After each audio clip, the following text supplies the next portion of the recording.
Good morning, everyone. Welcome back to Reading Through the Bible in a Year. We will be in 2 Samuel, chapters 13 and 14 today.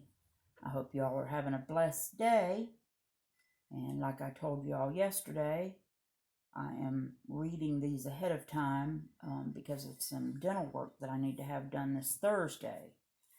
So today is actually the day after the inauguration. When you'll be hearing this. So I don't know what happened, what will happen, what could happen, but I hope and pray that we have all been praying for ourselves and our country. I know several folks that I follow in their worshiping prayer time or whatever. A lot of people do not think that America will ever be blessed again. Many people think that America is Mystery Babylon. I tend to believe the same way. So I don't know if we should be praying for our country or not. You know, it's just one of those things that I guess is up to each individual and what the Holy Spirit is telling you to do. So I just hope and pray that whatever's going to happen will happen, that there won't be any riots or looting or anybody getting hurt or even killed. So we'll just, have to pray for one another in our country. What did I say? We were going to be back in 2 Samuel chapter 13 and 14. Let me see before I get started on this. If my pupper's not back inside.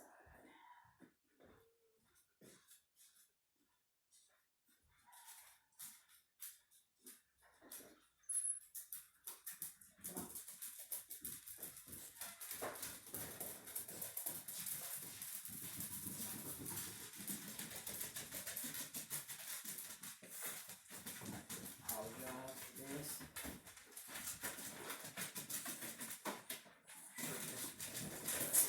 Carry my camera with me and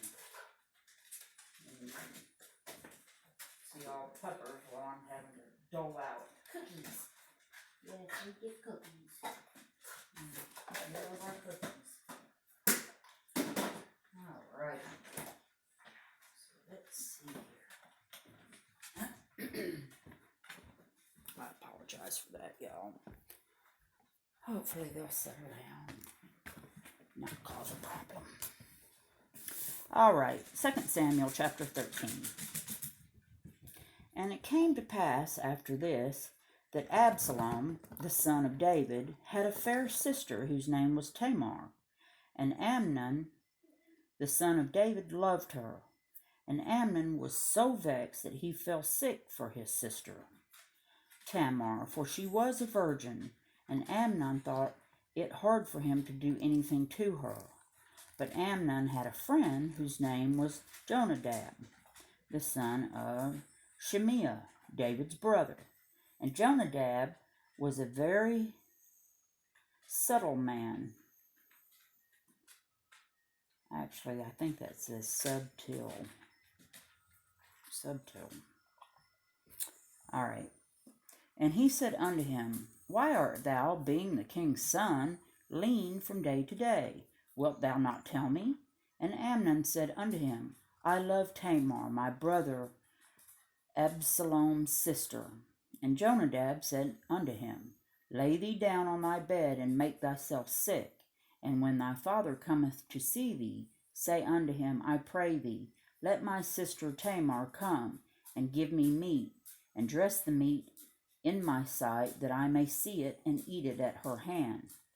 So Amnon lay down, and made himself sick. And when the king was come to see him, Amnon said unto the king, I pray thee, let Tamar my sister come, and make me a couple of cakes in my sight, that I may eat at her hand.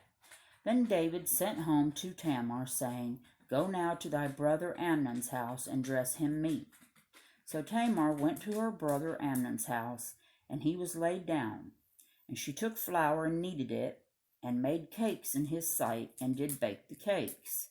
And she took a pan, and poured them out before him, but he refused to eat. And Amnon said, Have out all men from me. And they went out every man from him. And Amnon said unto Tamar, Bring the meat into the chamber, that I may eat of thine hand. And Tamar took the cakes which she had made, and brought them into the chamber to Amnon her brother. And when she had brought them unto him to eat, he took hold of her, and said unto her, Come lie with me, my sister. And she answered him, Nay, my brother, do not force me, for no such thing ought to be done in Israel. Do not thou this folly. And I, whither shall I cause my shame to go? And as for thee, thou shalt be as one of the fools in Israel. Now therefore, I pray thee, speak unto the king, for he will not withhold me from thee. Howbeit he would not hearken unto her voice, but being stronger than she, forced her, and lay with her. Then Amnon hated her exceedingly, so that the hatred wherewith he hated her was greater than the love wherewith he had loved her. And Amnon said unto her, Arise, be gone. And she said unto him, There is no cause. This evil in sending me away is greater than the other that thou didst unto me. But he would not hearken unto her. Then he called his servant that ministered unto him, and said, Put now this woman out from me, and bolt the door after her. And she had a garment of divers colors upon her, for with such robes were the king's daughters that were virgins apparelled. Then his servant brought her out, and bolted the door after her. And Tamar put ashes on her head, and rent her garment of divers colors that was on her, and laid her hand on her head, and went a-crying. And Absalom her brother said unto her, Hath Amnon thy brother been with thee? But hold now thy peace, my sister. He is thy brother. Regard not this thing. So Tamar remained desolate in her brother Absalom's house. But when King David heard of all these things, he was very wroth. And Absalom spake unto his brother Amnon, neither good nor bad, but Absalom hated Amnon, because he had forced his sister Tamar. And it came to pass after 2 full years, that Absalom had sheep shearers in Baalhazor, which is beside Ephraim. And Absalom invited all the king's sons. And Absalom came to the king, and said, Behold now, thy servant hath sheep shearers. Let the king, I beseech thee, and his servants go with thy servant. And the king said unto Absalom, Nay, my son, let us not all now go, lest we be chargeable unto thee. And he pressed him, howbeit he would not go, but blessed him. Then said Absalom, If not, I pray thee, let my brother Amnon go with us. And the king said unto him, Why should he go with thee? And Absalom pressed him, that he let Amnon and all the king's sons go with him. Now Absalom had commanded his servants, saying, Mark ye now, when Amnon's heart is merry with wine, and when I say unto you, Smite Amnon, then kill him. Fear not. Have not I commanded you? Be courageous and be valiant. And the servants of Absalom did unto Amnon as Absalom had commanded. Then all the king's sons arose, and every man gat him up upon his mule, and fled. And it came to pass, while they were in the way, that tidings came to David, saying, Absalom hath slain all the king's sons, and there is not one of them left. Then the king arose, and tare his garments, and lay on the earth, and all his servants stood by with their clothes rent. And Jonadab, the son of Shemiah, David's brother, answered and said, Let not my lord suppose that they have slain all the young men the king's sons, for Amnon only is dead. For by the appointment of Absalom this hath been determined from the day that he forced his sister Tamar. Now therefore let not my lord the king take the thing to his heart, to think that all the king's sons are dead, for Amnon only is dead. But Absalom fled, and the young man that kept the watch lifted up his eyes and looked, and behold, there came much people by the way of the hillside behind him. And Jonadab said unto the king, Behold, the king's sons come, as thy servant said, so it is. And it came to pass, as soon as he had made an end of speaking, that behold, the king's sons came and lifted up their voice and wept. And the king also and all his servants wept very sore. But Absalom fled and went to Talmai, the son of Ahimahud, king of Geshur. And David mourned for his son every day. So Absalom fled and went to Geshur, and was there 3 years. And the soul of King David longed to go forth unto Absalom, for he was comforted concerning Amnon, seeing he was dead. And that will do it for today's reading.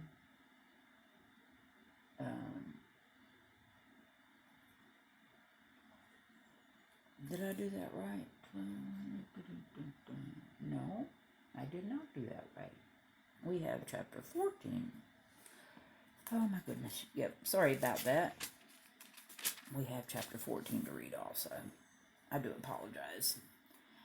Okay, chapter 14. Now Joab, the son of Zeruiah, perceived that the king's heart was toward Absalom.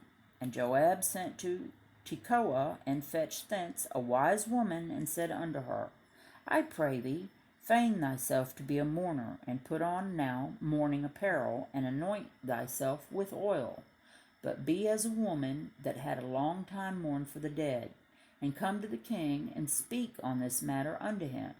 So Joab put the words in her mouth. And when the woman of Tekoa spake to the king, she fell on her face to the ground, and did obeisance, and said, Help, O king.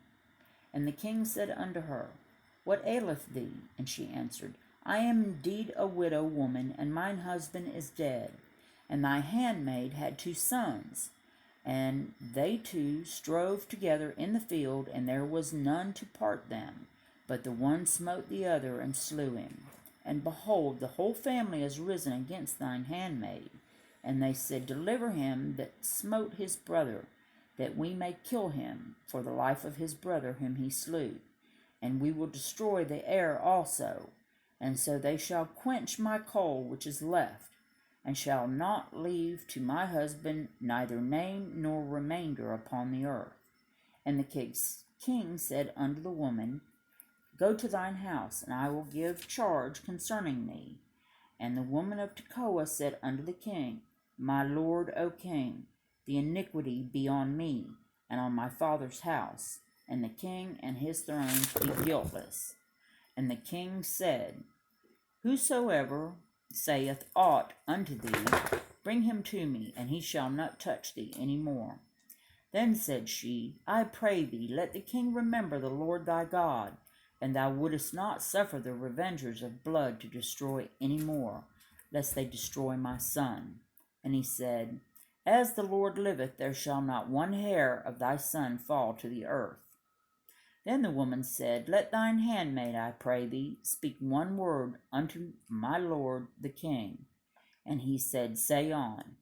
And the woman said, Wherefore then hast thou thought such a thing against the people of God?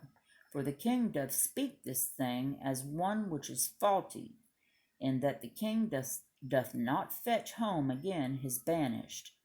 For we must needs die, and are a water spilt on the ground, which cannot be gathered up again. Neither doth God respect any person, yet doth he devise means, that his banished be not expelled from him. Now therefore that I am come to speak of this thing unto my lord the king, it is because the people have made me afraid, And thy handmaid said, I will now speak unto the king. It may be that the king will perform the request of his handmaid. For the king will hear to deliver his handmaid out of the hand of the man that would destroy me and my son together out of the inheritance of God. Then thy handmaid said, The word of my lord the king shall now be comfortable. For as an angel of God, so is my lord the king to discern good and bad. Therefore the Lord thy God will be with thee. Then the king answered and said unto the woman, Hide not from me, I pray thee, the thing I shall ask thee. And the woman said, Let my lord the king now speak. And the king said, Is not the hand of Joab with thee in all this? And the woman answered and said, As thy soul liveth, my lord the king, none can turn to the right hand or to the left from aught that my lord the king hath spoken. For thy servant Joab, he bade me, and he put all these words in the mouth of thine handmaid. To fetch about this form of speech hath thy servant Joab done this thing. And my Lord is wise, according to the wisdom of an angel of God, to know all things that are in the earth. And the king said unto Joab, Behold now, I have done this thing. Go therefore, bring the young man of Absalom again. And Joab fell to the ground on his face, and bowed himself and thanked the king. And Joab said, Today thy servant knoweth that I have found grace in thy sight, my lord, O king, in that the king hath fulfilled the request of his servant. So Joab arose and went to Jeshurun, and brought Absalom to Jerusalem. And the king said, Let him turn to his own house, and let him not see my face. So Absalom returned to his own house, and saw not the king's face. But in all Israel there was none to be so much praised as Absalom for his beauty. From the sole of his foot even to the crown of his head there was no blemish in him. And when he polled his head, for it was at every year's end that he polled it, because the hair was heavy on him, therefore he polled it, he weighed the hair of his head at 200 shekels, after the king's weight. And unto Absalom there were born 3 sons and 1 daughter, whose name was Tamar. She was a woman of a fair countenance. So Absalom dwelt 2 full years in Jerusalem, and saw not the king's face. Therefore Absalom sent for Joab, to have sent him to the king, but he would not come to him. And when he sent again the second time, he would not come. Therefore he said unto his servants, See, Joab's field is near mine, and he hath barley there. Go and set it on fire. And Absalom's servants set the field on fire. Then Joab arose and came to Absalom unto his house, and said unto him, Wherefore have thy servants set my field on fire? And Absalom answered Joab, Behold, I sent unto thee, saying, Come hither, that I may send thee to the king to say, Wherefore am I come from Jeshurun? It had been good for me to have been there still. Now therefore let me see the king's face, and if there be any iniquity in me, let him kill me. So Joab came to the king and told him. And when he had called for Absalom, he came to the king and bowed himself on his face to the ground before the king, and the king kissed Absalom. Now we're done with 2 Samuel 13 and 14. I thank you so much for stopping by, everyone. I hope you have a wonderfully blessed day, and be kind to one another. We'll see you next time.